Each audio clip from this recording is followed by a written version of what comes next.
జై సాయిరామ్ అండి. సాయి భక్తులందరికీ నమస్కారం అండి. ఈరోజు మన సాయినాథుని వేరే లీల ఇంకొక లీల చెప్పుకుందామండి. సాయినాథుని లీలలు. మాది ఊరని చెప్పాను కదండి, పల్లెటూరు. అయితే సాయినాథుడు నా పేరు శ్రీ సాయిలీల. సాయినాథుడు నాకు ఆ పేరు ఎలా పెట్టారో చెప్తాను ఇప్పుడు మీకు. అయితే నేను బోర్డింగ్ స్కూల్ అని చిన్న స్కూల్స్ ఉంటాయి కదండి, ఫిఫ్త్ క్లాస్ వరకు ఉంటుంది ఆ స్కూల్లో. అక్కడే చదువుకునేవాళ్ళం. అయితే స్కూల్కి అయిపోయింది. స్కూల్ అంటే నేను 1 ఇయర్‌కి 2 క్లాసెస్ చొప్పున చిన్న వయసులోనే ఫిఫ్త్ క్లాస్ అయిపోయిందండి.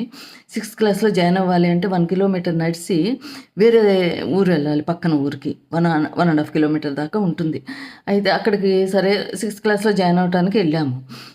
వెళ్తే మాస్టర్ చూసి, హెడ్ మాస్టర్, "అమ్మాయి నువ్వు సిక్స్త్ క్లాస్‌కి ఎలా వస్తావు? నువ్వు ఇంక చిన్నపిల్లలాగా ఉన్నావు" అనేసి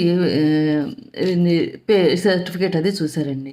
సరే అయితే నువ్వు ఇంటికెళ్ళి వేరే పేరు మీద సర్టిఫికేట్ మార్చుకొని రా, అప్పుడు జాయిన్ చేసుకుంటాం అని చెప్పారండి. ఇంటికెళ్ళాను, అమ్మని అడిగాను. అమ్మ, ఇట్లా పంతులు గారు పేరు మార్చుకురమ్మన్నారు మాస్టారు. సరే నీ ఇష్టం వచ్చింది పెట్టుకోపో అంది అమ్మ. నాకు మా చుట్టాల్లో ఒక ఆవిడ సాయిలీల అని పేరుందండి, నచ్చేది ఎప్పుడు ఆ పేరు నాకు.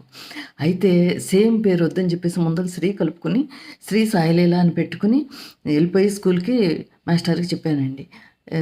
మాస్టర్ నోట్ చేసుకుని అప్పటి నుంచి కూడా నా పేరు శ్రీ సాయిలీలగా మార్చారండి. అమ్మాళ్ళు పెట్టింది దుర్గాభవాని.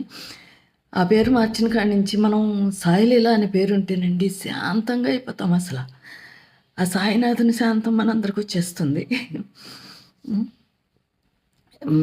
సాయినాథుని ఆశీస్సులు మీ అందరికీ కలగాలని ఆశిస్తూ రేపు వేరే వీడియోలో కలుసుకుందామండి. మీకు ఈ వీడియో నచ్చితే లైక్ చేయండి. సాయిరామ్ అండి. సాయిరామ్, సాయిరామ్, సాయిరామ్.